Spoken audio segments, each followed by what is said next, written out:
بسم اللہ الرحمن الرحیم۔ السلام علیکم ورحمۃ اللہ وبرکاتہ۔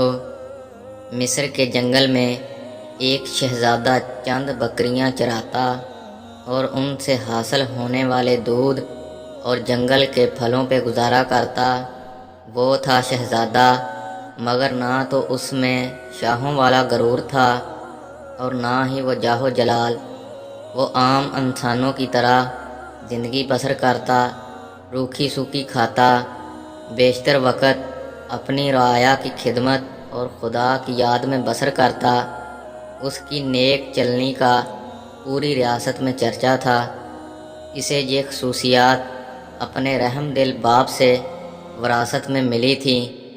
ایک دن شہزادہ معمول کے مطابق رعایا کے مسائل سننے کے بعد جنگل میں دنیا سے بے نیاز خدا کی یاد میں محو تھا کہ اس نے دیکھا کہ ایک غریب لکڑہارا اپنے گدھے کو ساتھ لیے ہوئے لکڑیاں کاٹ رہا ہے اور اس سے باتیں بھی کیے جا رہا ہے، حالانکہ اسے معلوم تھا کہ نہ تو گدھا اس کی بات سن رہا ہے نہ ہی سمجھ رہا ہے، اور پھر وہ زارو قطار رونے لگا۔ شہزادہ یہ دیکھ کر بہت حیران ہوا کہ لکڑہارا روزانہ لکڑیاں کاٹتا، گدھے سے چند باتیں کرتا اور پھر پھوٹ پھوٹ کے رونے لگتا۔ چند روز یہی معاملہ رہا۔ جب رحم دل شہزادے سے اس کا رونا دیکھا نہ گیا اور وہ یہ گتھی سلجھانے میں ناکام رہا تو بالآخر درخت کی اوٹ سے باہر آ گیا اور لکڑہارے سے پوچھا، اے لکڑہارے، تیرے اس طرح بلک بلک کر رونے کی وجہ کیا ہے؟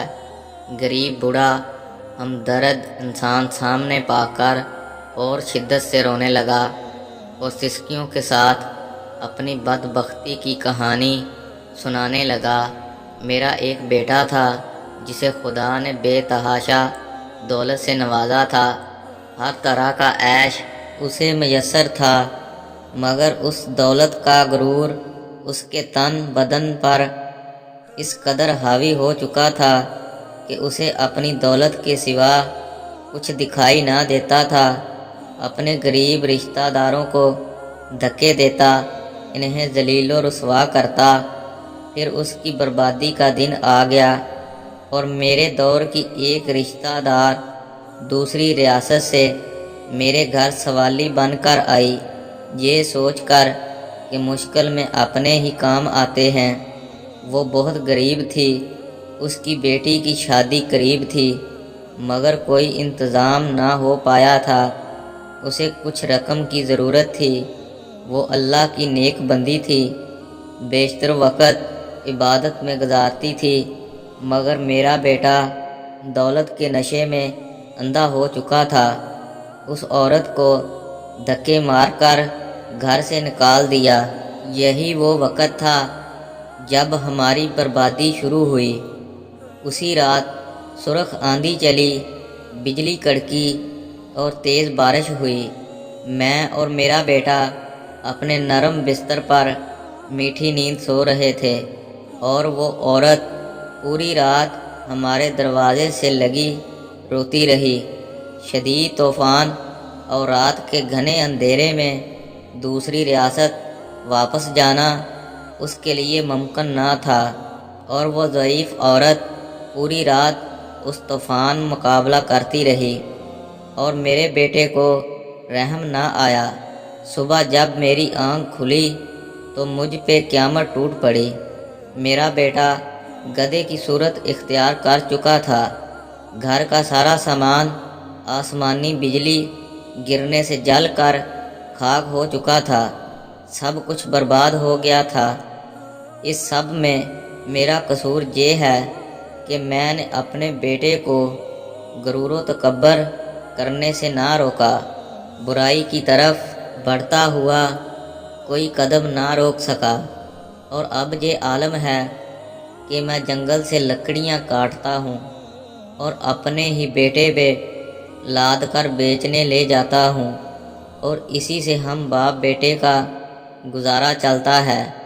یہ سن کر شہزادے کی آنکھیں نم ہو گئیں اور وہ لکڑہارے سے مخاطب ہوا، اے ضعیف انسان، تو نے بہت ظلم کیا، بے شک برائی پر خاموش رہنا اور اسے نہ روکنا اس کا ساتھ دینے کے مترادف ہے۔ تو نے اپنے بیٹے کو برائی سے نہ روکا، مجھے تیری حالت پر افسوس ہے۔ اب میں اپنی اس غریب رشتہ دار کی تلاش میں مارا مارا پھرتا ہوں، اس کی تلاش مجھے رلاتی ہے، شاید وہ میری امداد کر سکے، وہ مجھے مل جائے، میں اس سے معافی مانگوں گا، شاید میرے گناہوں کا ازالہ ہو سکے، مگر افسوس وہ مجھے کہیں نہیں ملتی۔ یہ کہہ کر لکڑہارا رونے لگا۔ شہزادے نے اس کے آنسو پونچھتے ہوئے کہا، تو اپنے گناہوں کی معافی اللہ سے مانگ، وہ بہت رحیم ہے، اگر اس نے تجھے معاف کر دیا تو وہ تجھے اس عورت تک پہنچانے کا کوئی نہ کوئی سبب ضرور بنا دے گا، وہ بہت مہربان ہے، اپنے بندوں پر ظلم نہیں کرتا۔ بوڑھا لکڑہارا اسی وقت سجدے میں گر کر بلک بلک کر اپنے گناہوں کی معافی مانگنے لگا۔ اچانک دور سے کسی گھوڑے کی ٹاپوں کی آواز سنائی دینے لگی۔ ایک خوبصورت شہزادی سفید رنگ کے حسین گھوڑے پر سوار تھی، قریب آ کر شہزادے سے مخاطب ہوئی، اے شہزادے، آخر یہ کیا ماجرا ہے؟ شہزادے نے بوڑھے کی رام کہانی شہزادی کو سنا دی۔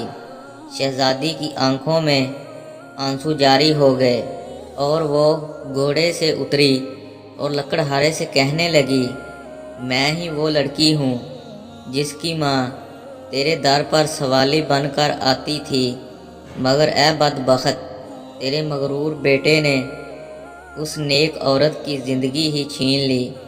ساری رات تیرے دروازے پر تیز بارش میں طوفان کا مقابلہ کرتی رہی کہ شاید تجھے رحم آ جائے۔ بالآخر تیز بارش کی ٹھنڈی بوندوں کو وہ بوڑھی جان برداشت نہ کر سکی اور دنیا سے چلی گئی۔ جب صبح ہوئی تو رحم دل بادشاہ ممول کے گشت پر تھا، اس کا وہاں سے گزر ہوا۔ وہ میری ماں کو جب گھر لایا تو ماں کی لاش دیکھ کر میرے پیروں تلے سے زمین ہی نکل گئی، اب میرا سہارا کوئی نہ تھا۔ بادشاہ یہ سب دیکھ کر بہت پریشان ہوا۔ بالآخر اس نے مجھے اپنے ساتھ لے جانے کا فیصلہ کیا۔ کچھ عرصہ میں اس کے محل میں رہی اور اس نے مجھے نیک لڑکی پا کر اپنے بیٹے سے میری شادی کرا دی۔ شاید یہ میری ماں کی دعاؤں کا نتیجہ تھا، جس نے میری خاطر اپنی جان قربان کر دی، اور اس رب نے مجھ غریب کو فرش سے اٹھا کر عرش پر بٹھا دیا اور اس نیک شہزادے سے میری شادی کرا دی جو اس وقت تیرے سامنے کھڑا ہے، اور تجھے تیرے مغرور بیٹے کے کرموں نے عرش سے فرش پر گرا دیا۔ خدا کی قدرت دیکھ کر لکڑہارا شرمندگی سے زمین میں گڑتا جا رہا تھا اور رو رو کر شہزادی سے معافی مانگی۔ شہزادی بہت رحم دل تھی، لکڑہارے کے آنسوؤں سے اس کا دل بھر آیا اور اس نے اس کو معاف کر دیا۔ خدا کی قدرت، لڑکا اس لمحے اپنے اصل روپ میں واپس آ گیا اور خدا کے حضور سجدے میں گر گیا اور شہزادی سے بھی معافی مانگنے لگا۔ شہزادی نے اسے بھی معاف کر دیا۔ بالآخر دونوں باپ بیٹا اپنی جھونپڑی کی طرف روانہ ہو گئے۔ السلام علیکم ورحمۃ اللہ وبرکاتہ۔